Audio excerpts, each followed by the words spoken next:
Today we talk about why Americans feel so poor.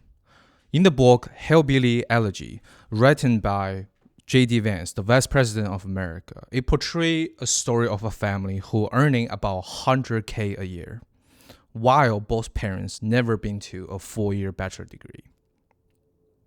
And there are constant worry of collapse of the family economically and bankrupt. It may come off as a surprise for people who are not living in the States, because 100K is a lot of money. It's a 2 times higher than average income in Germany, 2.5 times higher than average income in Japan, 7.4 in China, and a whole tenfold in Mexico. For the people who hear an American feeling poor, their first impression is this is such a first world problem, they're just being spoiled. But if you look into the problem, the reason may shock you. The odd part is not only middle class, like J.D. Vance portrayed, feeling they are so poor, even for higher middle class or even rich people feel the same way. The best demonstration is in America on 2023, there is one of the biggest on strike for medical worker. Totally 75,000 people demanding a raise, otherwise they will not return to work. Just give you a couple figures. On average, American doctor earning about 200K, nurses earning 90K. But their reason for a 25% raise is they have a hard time to sustain their life. The company they protest against called Kaiser Permanent. In the beginning, they actually agreed to the union. They would give a 16% raise. But the union reject immediately because they're asking for 25%, which push those workers. For doctor have to earn 250K per year and nurses 135K per year. It will be enough for them to sustain their life. So what went wrong? Why such a high figure in earning doesn't sustain American security? What makes them feel they are more poor than they actually are compared to other countries' citizens' point of view? Today, we're going to discuss from 2 points. First, why Americans feel so poor? And I already can give you the answer because one keyword that demonstrates in different way called risk. Second, if you find yourself in the same situation or you feel related to that situation, how can you improve your life and stop feeling this lack of security economically? So let's dive into the first. So why Americans feel so poor and what do I mean by risk? Imagine this scenario. You live in the year of 2000. You are one of the highest paid worker in the whole US, which is mechanical engineer. You live in one of the richest area in America, is Detroit. You just buy a big house with a big loan. You have a nice car, beautiful family, 3 kids go to private school. However, you will never predict what is comes to your life, which is bankrupt within a couple years. So one of the biggest risks in America is that there is the most advanced economy in the world, which also equal to fast innovations. You will never know you've spent almost a decade learning to become a programmer, and you have one of the highest paid job in Silicon Valley, how fast you will become the mechanical engineer from 20 years ago. In one of the previous video, we actually look into this issue and discuss. I probably will post a link down below. You can watch it. That people never look their life in terms of 50 years.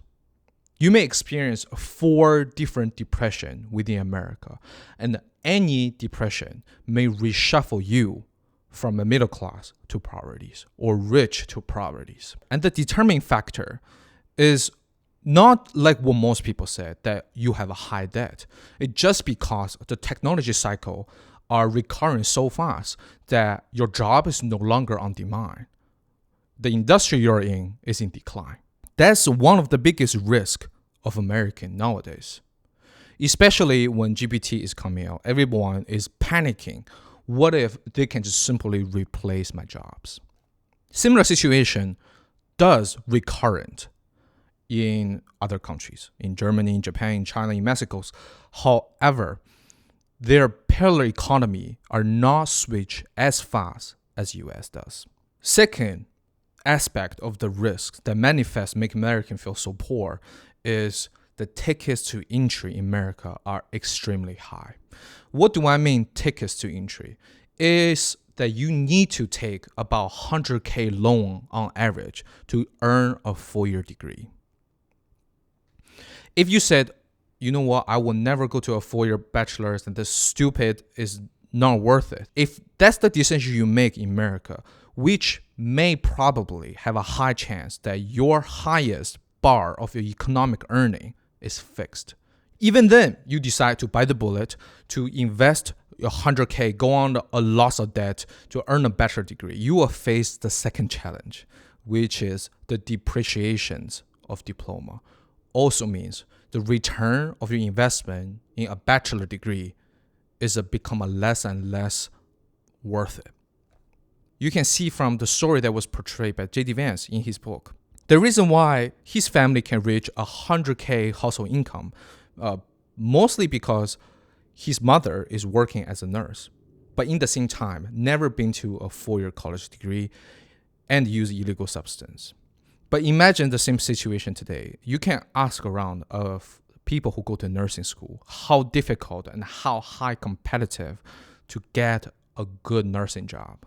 And the third aspect that manifests risk in American life is the surprises of life are too expensive sometimes. Of course, we all have that situation that our earning every year, for example, you get a 3% raise every year. That's good. But when someone are sick in the family and you urgently need money, all your money are gone.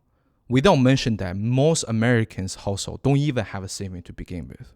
And not even medical situation. Sometimes for a family to go to bankruptcy, all it takes is the engine is not working for your cars.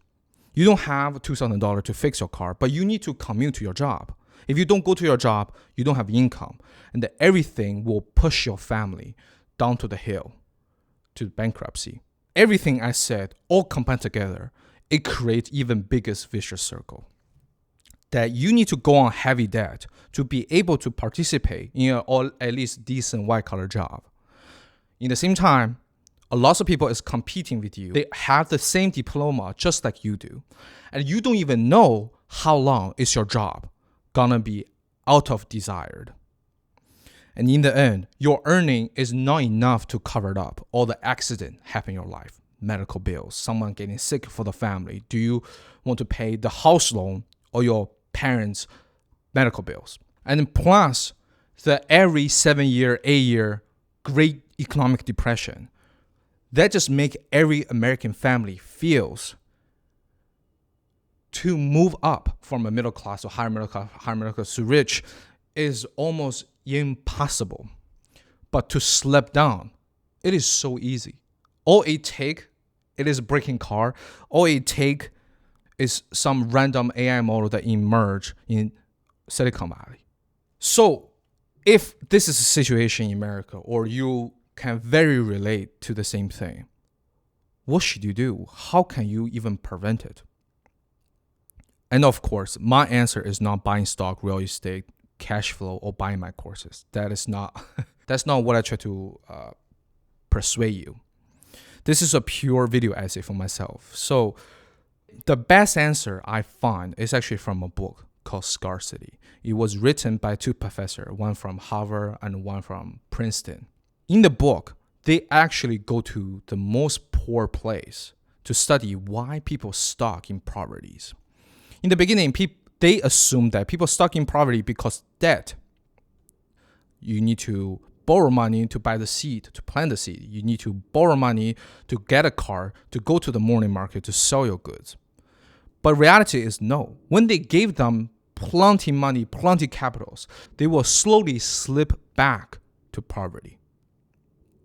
And what really make them stuck in poverty is actually bandwidth scarcities, or I will explain shortly. But when they move their point of view back to America, they find that not only people in some poorest place suffer from the same thing, even in America, middle class suffer the same thing. So what is bandwidth scarcity, is everybody have a certain of mental capacity to solving problems every day. But because you are so busy juggling life, you don't really have a mental capacity to plan for long term. And that causes problems. You don't do preventative check to the clinic every year. And that's why you have a surprisingly big medical bills. It could be one afternoon, less than $100 solution, but it turned out to be an $80K solution because you don't have enough bandwidth to do the preventative check. And that manifests in different areas of life. For example, lots of people are delayed their tax return on April because life is too busy. Lots of people break down their car and lose the job and causing the family in debt just because they don't want to check their car regularly every 3 months, let's say. So when situations like this happen, what most people's solution is called a quick fix. What does it mean, quick fix? Is my life is already too busy. Let me not clean the house. But this messy house will drain your brain energy bit by bit. My life is too busy. My fire alarm is short on battery and it beep every 1 minute. Every time it beep, even then you get used to it. But your brain still gets scared somehow and leaking this brain energy, the precious resources. Life is too busy. Parents getting agitated. They spend way more time talking about politics and who should do the chore than planning the kid's future. What major should you do? What is your interest? What is a 401k plan? And I have another dedicated video talk about Scarcity as a book in general. You can go check it out. Overall, American society are facing one of the problems. Despite they earning a lot of money in figures, but the ways they're losing those wealth are also very fast due to a variety of risk. So I really hope today you have a little deeper understanding of your situation and the risks that you may not even aware. Really wish today's video helped you. And that's all for today's video. My name is Paul. I see you next time.